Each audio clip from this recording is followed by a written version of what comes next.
دین غالب نہیں ہے اور آپ خود 50%، 60%، 70%، 90% کافر ہیں، اس لیے کہ اس ماحول کا جز ہے، اس میں کفر کا نظام ہے۔ تو مسئلہ کچھ اور ہے۔ اچھا کھائیں، اچھا پہنیں، نوافل ہے، نوافل پر نوافل ہے، جتنی ترقی کیجئے، دنیا میں کرنا چاہیں دنیا میں کیجئے، روحانی ترقی کرنا چاہیں روحانی ترقی کیجئے، سارے میدان کھلے، علم میں، پروفیشن میں، کسی خاص فن میں ترقی کرنا چاہے کیجئے۔ دین غالب نہیں ہے اور آپ خود 50%، 60%، 70%، 90% کافر ہیں، اس لیے کہ اس ماحول کا جز ہے، اس میں کفر کا نظام ہے۔ تو پہلا کام تو اپنے آپ کو اس کفر سے نجات دلانا ہوگا، پھر نماز بھی اسی کے لیے ہے۔ وَاسْتَعِینُوا بِالصَّبْرِ وَالصَّلَاةِ، مدد حاصل کرو نماز سے۔ کس کام کے لیے مدد حاصل کرو؟ The mission to make the deen of Allah supreme and aqim الدین۔ نماز اس کے لیے سب سروینٹ ہے، اس کے لیے مدد ہے۔ روزہ اسی کے لیے جنگ کرنے کی صلاحیت پیدا کرنے کے لیے ہے۔ دین مذہب بنتا چلا گیا، سارا ایمفیسس نماز، روزے، حج، عبادت پر ہو گیا، دین کا تصور ہی ختم۔ اور پھر ہم میں سے جو لوگ غلام رہے وہ تو اتنے خوگر ہو گئے کہ ملا کو جو ہے ہند میں سجدے کی اجازت ناداں یہ سمجھتا ہے کہ اسلام ہے آزاد۔ بہت بڑے عالم دین نے کہا تھا یہ کہ ہمیں کوئی ایسا کام نہیں کرنا چاہیے جو ہماری حکمرانوں کو، انگریزوں کو پریشانی کا موجب بن جائے، اس لیے کہ انہوں نے ہمیں مذہبی آزادی دی ہوئی ہے۔ ہمارے نماز پڑھنے پہ کوئی قدغن نہیں ہے، ہمارے روزہ رکھنے پہ قدغن نہیں ہے، حج کرنے پہ قدغن نہیں ہے، لہذا we should be loyal to them۔ ملا کو جو ہے ہند میں سجدے کی اجازت ناداں یہ سمجھتا ہے کہ اسلام ہے آزاد۔ یہ کانسیپٹ اتنے پختہ ہو چکے ہیں، اتنے پختہ ہو چکے ہیں۔ ریچولزم، رسومات، رہ گئی رسم اذاں روح بلالی نہ رہی، فلسفہ رہ گیا تلقین غزالی نہ رہی، نماز و روزہ و قربانی و حج یہ سب باقی ہیں، تو باقی نہیں۔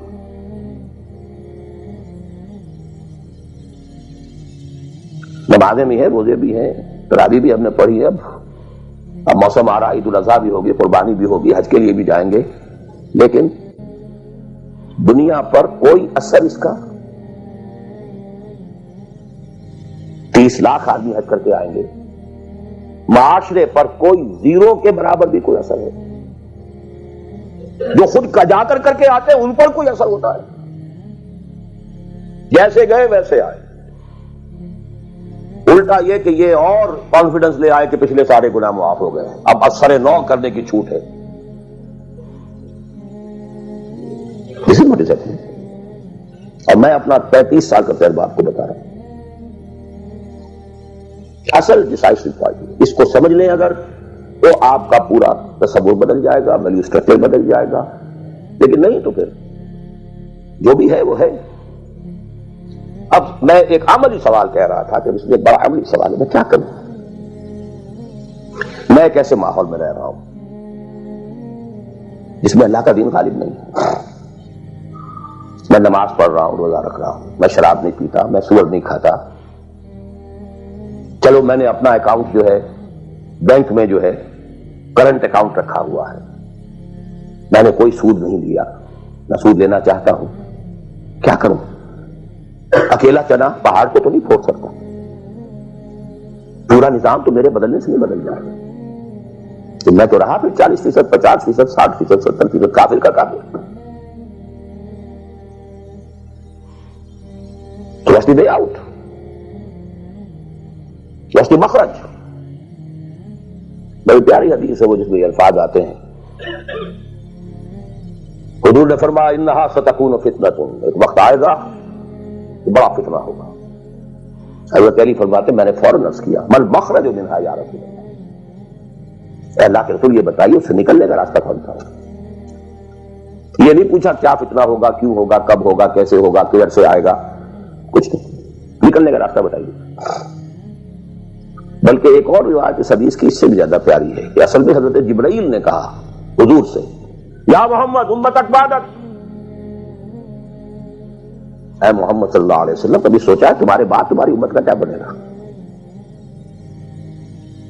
تو حضور پلٹ کر سوال کرتے ہیں مل مخرج منہا یا جبرائیل، یہ بہت بڑا پرابلم تم نے اے جبرائیل میرے سامنے رکھا ہے، تو آپ ہی بتائیں اس سے نکلنے کا راستہ کیا؟ قال کتاب اللہ، وہ پوری حدیث پھر وہی ہے، کتاب اللہ فیہ خبر ما قبلکم ونبأ ما بعدکم وحکم ما بینکم وہو الذکر الحکیم وہو الصراط المستقیم وہو حبل اللہ المتین۔ اس کا مخرج کیا ہے؟ یہ ہے اصل میں میرے اور اگر تو یہ بات سمجھ میں آ گئی، اس کے لیے تصور سمجھ لیجئے ہمارے دین میں کفارے کا ایک تصور ہے۔ آپ نے روزہ توڑ دیا وہ تو ٹوٹ گیا، کیا کروں؟ جوڑ تو نہیں سکتا۔ کب اشکوں سے جڑ سکتا ہے؟ جو ٹوٹ گیا سو ٹوٹ گیا۔ روتی ہو کہ شیشہ جام کے بل، جو ٹوٹ گیا سو ٹوٹ گیا۔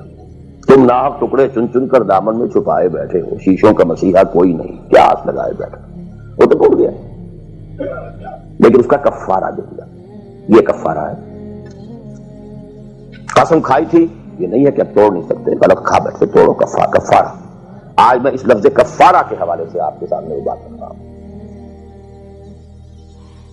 اب مجھے اللہ نے پیدا کر دیا اس دور میں، کسی کو ہندوستان میں پیدا کیا، کسی کو انگلستان میں کیا ہے، کسی کو امریکہ میں کیا ہے، کسی کو پاکستان میں کیا ہے، کچھ کو پاکستان پہنچا دیا ہے چاہے زبردستی چاہے اپنی مرضی سے، کسی کو یہاں پہنچا دیا ہے چاہے کسی بھی نیت اور کسی بھی ارادے سے، لیکن اب ہے کہیں ہے، کیا کریں؟ کوئی کفارہ ہونا چاہیے، کوئی مخرج ہونا چاہیے، بس یہی کفارہ ہے۔ پھر نوٹ کر لیجئے اس ماحول سے سوائے سبسسٹنس لیول کے اور کچھ حاصل مت کرو، اور اس سبسسٹنس لیول پر بھی جو کچھ تم نے کھایا پیا ہے اور سانس لیا ہے، جو انرجی کریٹ ہوئی ہے، اس کا میکسیمم اس جہاد میں صرف کر دو کہ اس نظام کو بدلو۔ تمہاری یہ جد و جہد، تمہاری یہ کوشش کفارہ بن جائے گی اس کا۔ معذرۃ الی ربکم، معذرت پیش کر سکو گے اللہ کے۔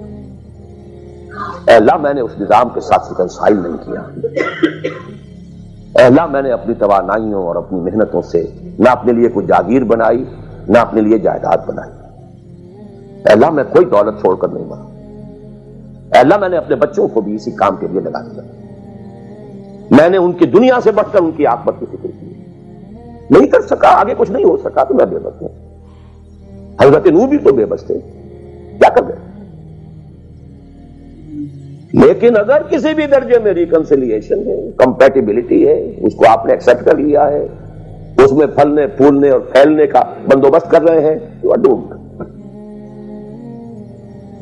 Every thing will be multiplied by a big zero and will become a zero.